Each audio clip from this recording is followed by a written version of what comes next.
Hi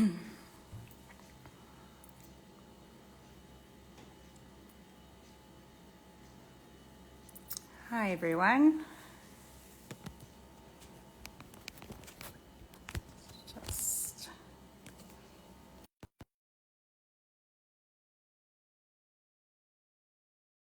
Just about to join us. Just give me 1 second to accept that.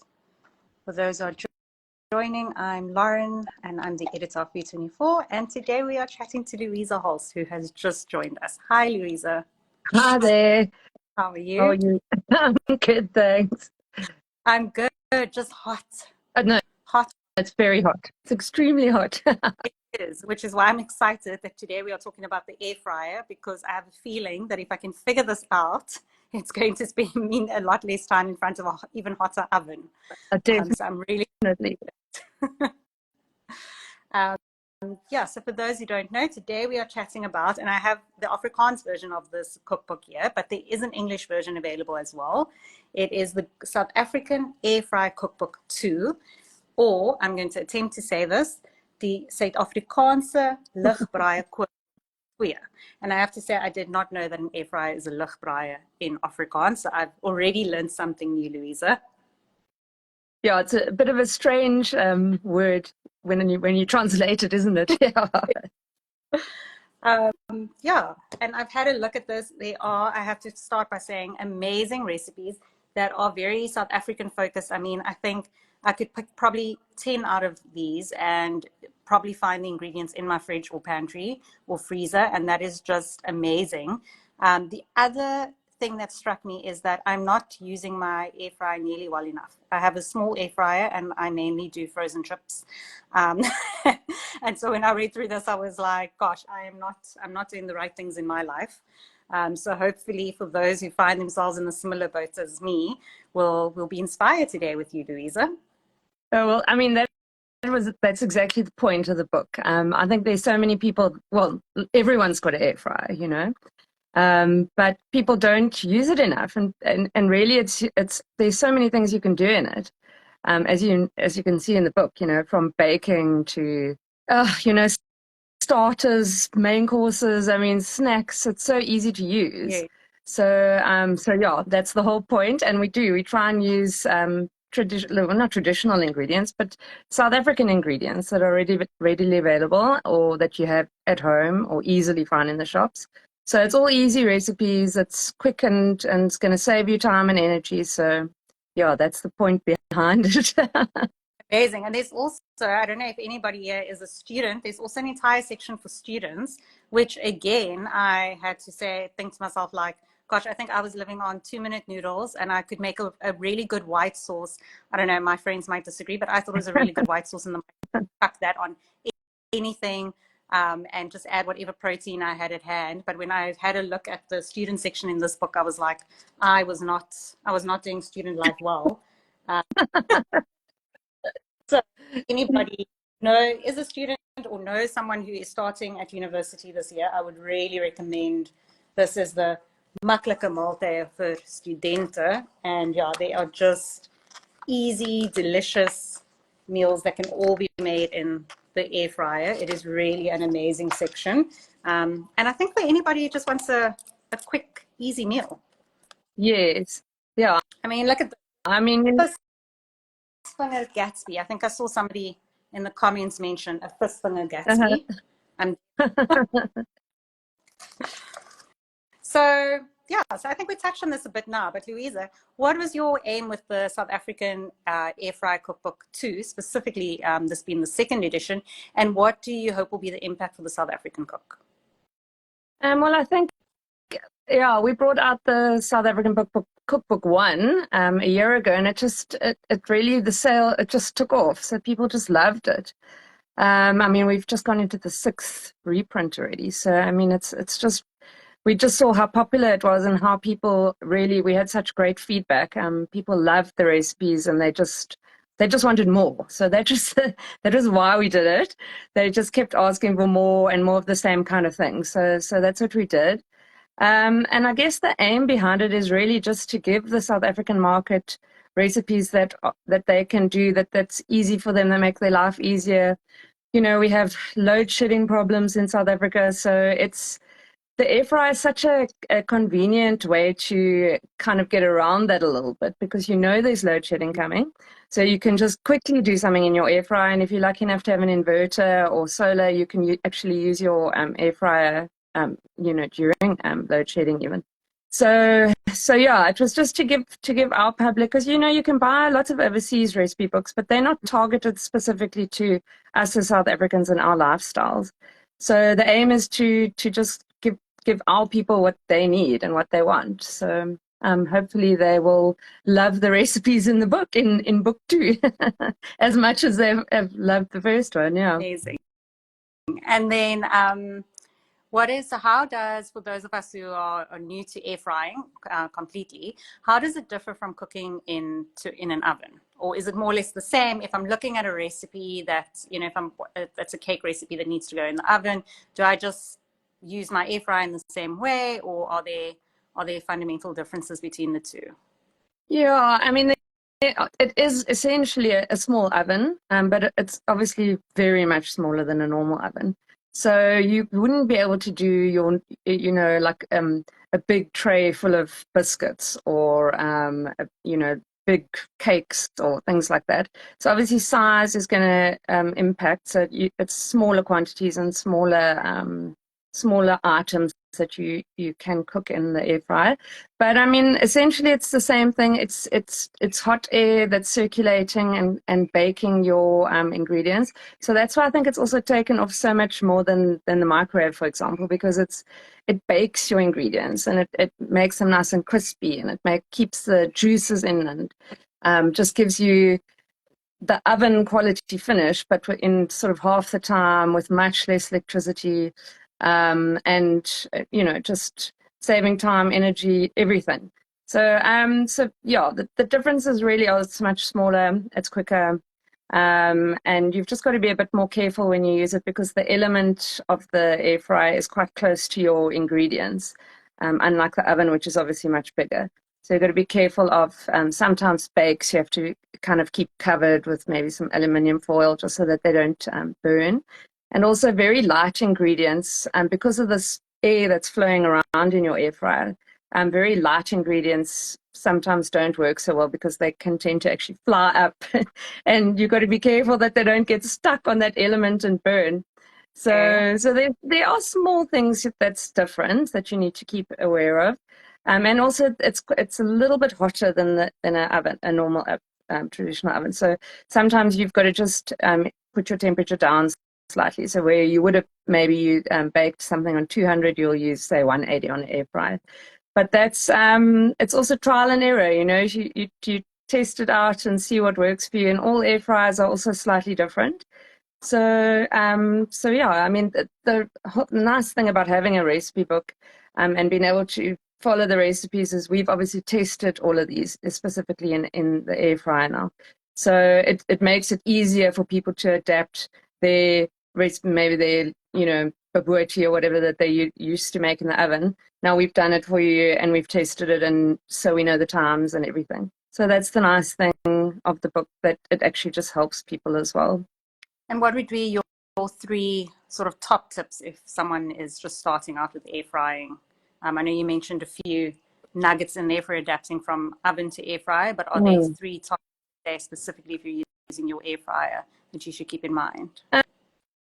I think the important one is just to not to overcrowd the air fryer, because the whole point of air frying is this air that's flowing around your ingredients. So if you pile a whole lot of stuff on top of each other, sometimes that's not going to work so well. So don't overcrowd. Also, you'll see in all the recipes it usually says stir halfway through or turn your ingredients around, because the element is at the top. So you want both sides to get crisp. So just to remember to turn your ingredients. What else?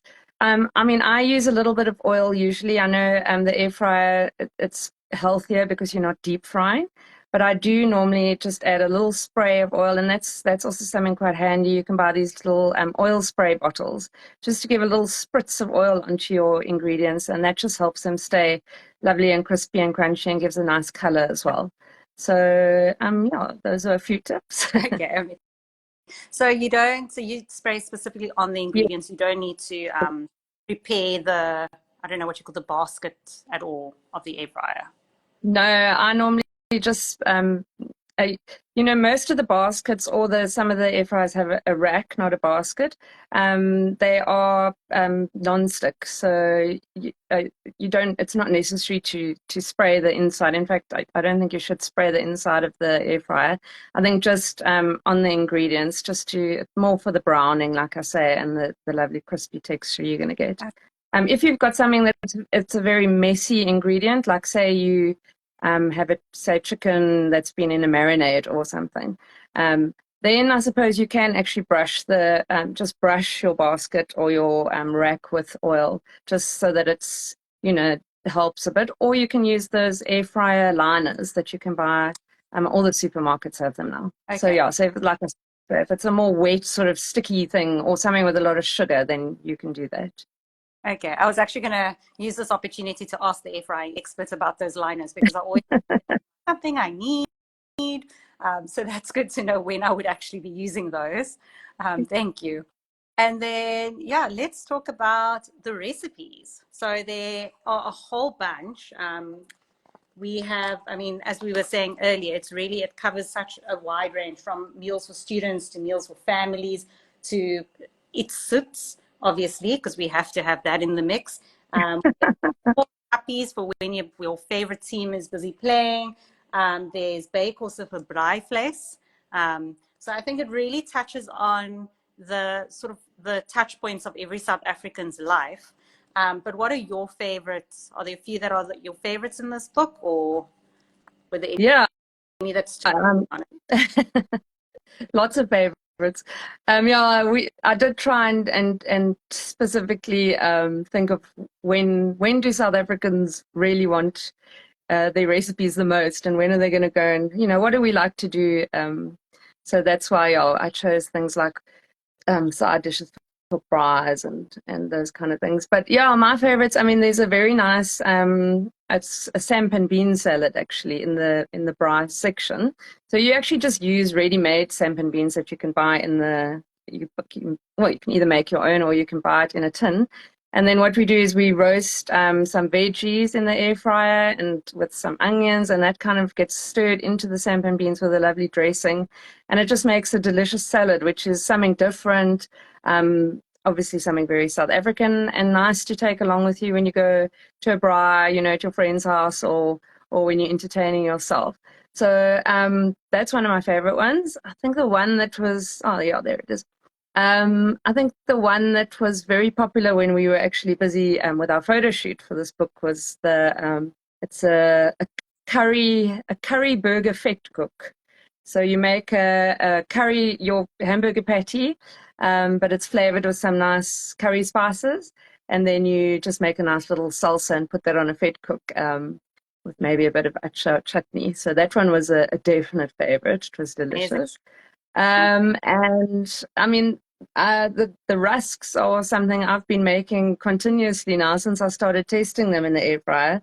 Now there's basically always a jar of rusks sitting on our kitchen counter because it's so much quicker. They dry out so much quicker than in the normal oven. So you can actually make a batch of rusks and have them, on, like I said, ready to enjoy at all times. So that's been one of my favorites. And then the one I love is the springbokkie cheesecake.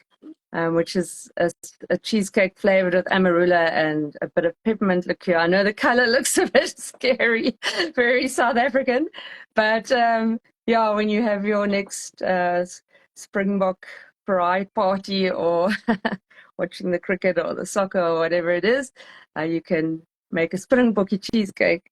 Yeah, that one's definitely one of my favorites, and so easy to do in the air fryer. So nice. Awesome. And how long does it take to make the rusk? Because I have to say, I've never made rusk before. I just feel like I don't have the time or the energy. And Oma makes a good rusk. So how long do these ones take? Well, I mean, it depends if you do the whole batch actually makes quite a lot. So you actually have to do it in two parts because, like I said, the air fryer is quite small. But I think it bakes for about altogether, I would say, oh, I can't remember exactly, but I think it's about 40 minutes for when you first bake the dough, and then you take it out of the oven and then cut it up, and then to dry out, I think it took about an hour. But you know, in a normal oven, it would be taking you about 4 to 6 hours, or sometimes even overnight. So yeah, much quicker and easier. Amazing. So any friends or family of mine who are watching this, if I come over, I now expect to have rusks, homemade rusks to go, because there's Yeah. no way.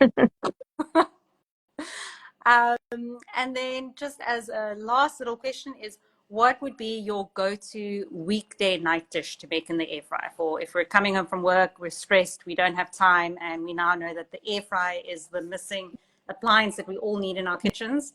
What is the one? Missing link. There's a very nice, well, the thing I think I cook most is chicken, because chicken cooks really quickly, and it's lovely and moist and tender. There's a nice Parmesan and sun-dried tomato crusted chicken breast fillets, which is a favorite in our household. And that's like, if you're looking for something that's going to be ready within 10 minutes, it's, you know, just make a salad and then there you go. It's basically chicken breast fillets, which are butterflied, which means you just cut them through the middle and sort of open them up. And that just helps it obviously to cook quicker. And then you just take marinated sun-dried tomatoes and some grated Parmesan cheese and breadcrumbs, and put that on top of the chicken breast, and it goes into the air fryer, and it cooks within minutes, and you get this lovely tender chicken with this tomatoey, delicious Mediterranean kind of flavor, and your crispy kind of crunchy element on top. So it's a winner for the whole family, and just so quick and easy. Yeah. Awesome. I always have chicken fillets in the Yeah. freezer. Yeah, so that's a nice one to keep on rotation. Thanks so much, Louisa. Is there anything else that you feel our audience needs to know about having an air fryer, why they need to have it, what they should be doing with it, or does everybody feel inspired enough? Are we all going to go out and get ourselves an air fryer? Are we? I think if you don't have an air fryer yet, you have to get one. And I mean, specifically, like you mentioned before with the students, I mean, one of my best friends, his son has just moved down to Cape Town, and the first thing they bought him for his flat was an air fryer, because it's just one of those things that's just made our lives a lot easier, because everything cooks just so much quicker. You're saving so much electricity, yeah, quicker and easier. So yeah, I suppose that's all everybody needs to know. And then also just to experiment. I think lots of people are quite scared to try new things out in their air fryers because they think it's going to get messed up, or, you know, they don't know how to do it. But just it's so quick and easy that even if you mess it up the first time, you know, next time just you'll see, cook it a little bit less, or cook it you know, a little bit more, or whatever. So experiment, try out different ingredients. You'll soon see which ones work better than others. And yeah, don't be afraid to try out some new recipes, and just make your life a little bit easier with the air fryer. Thanks, Louisa. We do have one question that I think is actually quite a good one. So if you have a few more minutes, Okay. someone has asked for the nutrients in the food due to the high heat. Do you know, is that something that you can speak to? Yeah, there's quite a few people that ask that. The air fryer only goes to, I think the highest, mine goes to 204 degrees. So that is the highest temperature that you can get in an air fryer. So it's actually not really that hot. It's no hotter than a normal oven.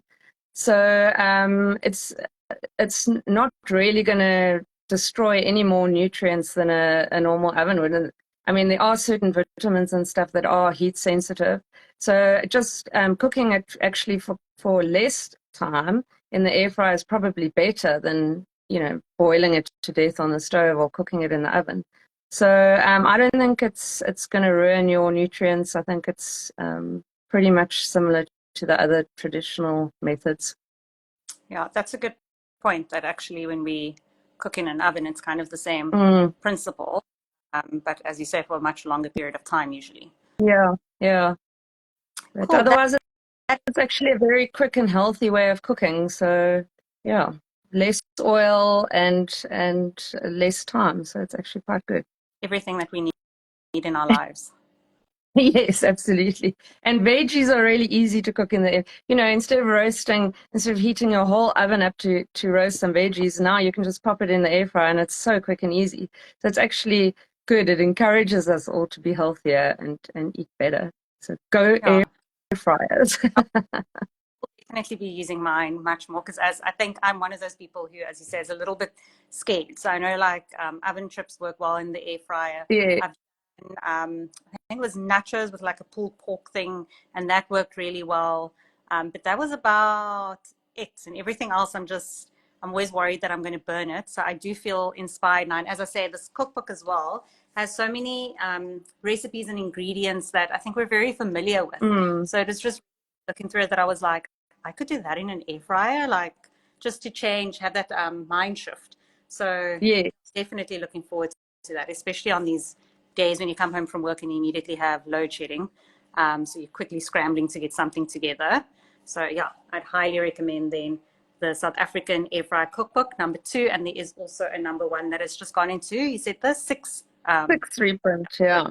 Yeah, so Keep an eye. Thank you great. so much, Louise. Have Well, a thank you great. so much for having me. It's a pleasure. I think we've all learned so much. And as I say, I'm definitely feeling inspired, and I hope everybody else is too. Good, good. Thanks so much. Bye. Bye.